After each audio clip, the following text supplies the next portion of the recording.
Thunder Force is so lame, so cringe, that it actually made me lose some respect for Jason Bateman for appearing here. And he doesn't just have a cameo, he has a full-on supporting role. And I just have no idea what he could possibly have been thinking. Now, let's not get carried away. I'm sure my respect for him will come flooding back when I watch Ozark Season 4. But, you know, wow, I think about it for a moment because I'll never forget this. It's that bad.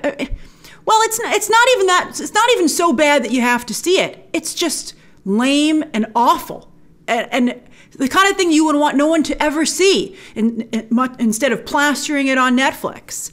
And Jason Bateman has done a lot to really help his, he's done so much to move forward. I know that he starred with co-starred with Melissa McCarthy in Identity Thief, and that was a pivotal film for him. But it's not like Melissa McCarthy and Ben Falcone are suffering and they need an assist. People, for some reason, companies keep letting them make these horrible movies. So I don't see why Jason Bateman has to go down with them. He has a dinner scene with Melissa McCarthy that is one of the worst improv sequences I've ever seen. It's just, and Melissa McCarthy and Ben Falcone they come from the groundlings. They're supposed to be very well trained in improv. And the fact that they would feel that this was something that they could share with the world is just, again, makes me really question their judgment. There's a lot of bad judgment going on here. The question is, will you have the bad judgment to watch this? I had to. It's my job. I was afraid to watch it, and unfortunately my fears were realized. Now, speaking of improv, because, I'm like, what's going on here? Now, while I was watching this movie, I thought of this clip I saw the other day, which is an outtake from This Is 40, where Paul Rudd and Leslie Mann were in a scene with Melissa McCarthy, which was a parent-teacher conference. And Melissa McCarthy was being allowed to improvise and just keep going. And, so that's something she does here, too. She just hangs herself. She just keeps going. But in this outtake, Paul Rudd and Leslie Mann just couldn't keep a straight face. They just kept breaking and laughing because McCarthy was doing that thing that she does where she just spews the most violent, mean, gross, and inappropriate stream of consciousness she can think of. And I was watching the scene, and I mean, like back then, when McCarthy had just come on to she'd actually been working for a while in Hollywood, but when she'd become mainstream and more people, well, people just in general became aware of her, the shock value made that stuff funny. But now, years later, and tons of movies and projects later, we've seen McCarthy do this countless times, so it's not shocking anymore, and that's the only thing that made it funny.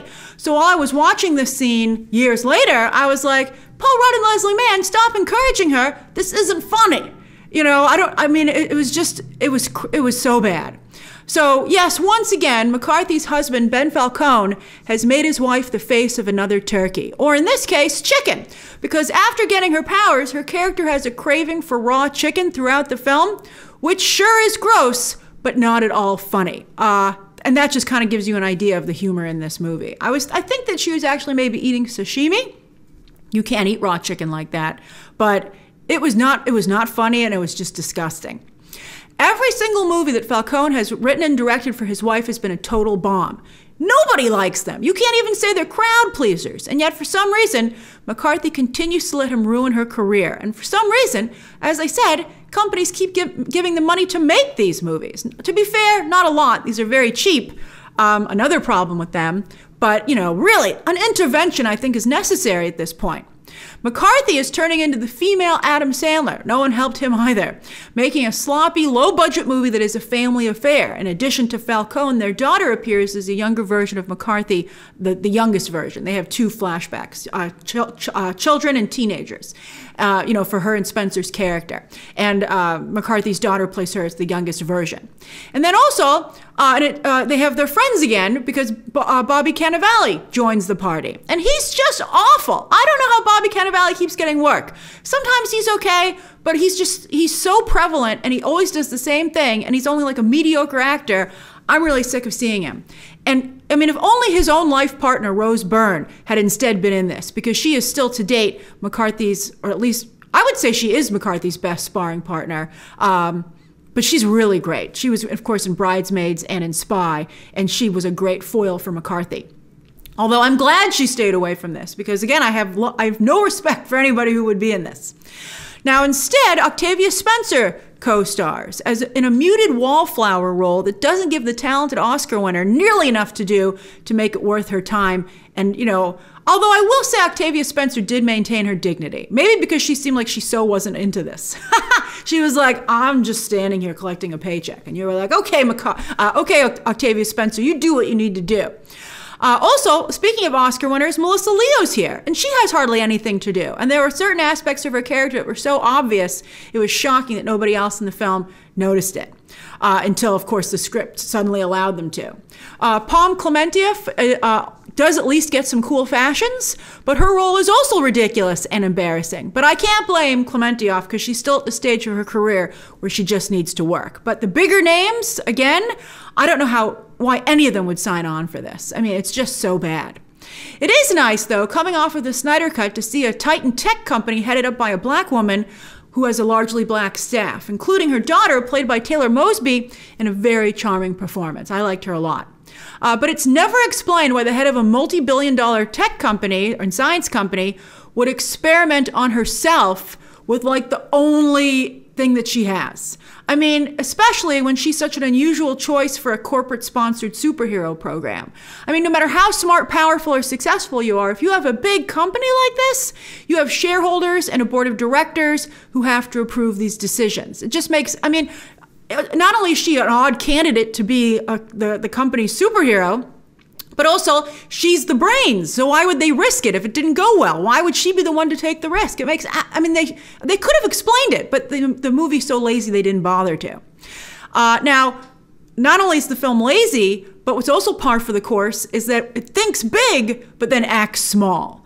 I mean, like, they set up a knockoff of the Eternals with cosmic rays giving only psychopaths superpowers. So the basic setup of the movie, which they do at the beginning with comic book panels, because they can't afford to actually do it, is that cosmic rays bombard the Earth and they give some select humans superpowers, but apparently what causes you to get selected is having tendencies to be psychopathic.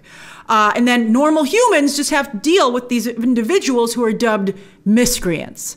But yet they terrorize only Chicago, and despite having legit superpowers, are content with being just local criminals. I mean, again, miscreants have been supposed to have been around in this world since the 1980s, but yet they have not changed the world that much decades later. I mean, it makes absolutely no sense. Now, despite that, the movie does start out okay because it has a nice emotional hook in addition to setting up the miscreants. It talks about how McCarthy and Spencer started out as friends as kids, had a falling out as teenagers, and then with their high school reunion, McCarthy tries to reunite. I mean, at that point, I thought the movie actually might be pretty good. I was like, what? Am I going to have to give this a good review? Hooray! I'd love to be able to tell you there's something great for you to watch this weekend on Netflix. But then, as soon as McCarthy's training montage hits, which I also thought was hilarious, I always think of Montage Man from Robot Chicken. They're like, you have to do 33 or 30, yeah, I think it was 33 treatments. And she's like, 33 treatments, and then they go to montage. And I'm like, oh great, this is only gonna take like 5 minutes or 10 minutes. But that montage was truly awful, and it made the film just go off the rails and never get back on. And again, as I said, it's not even so crazy bad that it's entertaining in that way. It's just lazy and lame. And someone really needs to tell Melissa McCarthy that A, she needs to stop working with her husband, and B, I'm sorry, she's not a good improviser. She's just not. And I guess someone will finally tell her this when she stops getting someone to pay for this stuff. But right now, as long as people can still make money off of her, they're happy to let her just completely keep digging herself deeper into a hole. I mean, also, I want to point out that I think McCarthy is very funny. I've seen her do a great job as a comedian, and I've also seen her do a great job as a dramatic actress.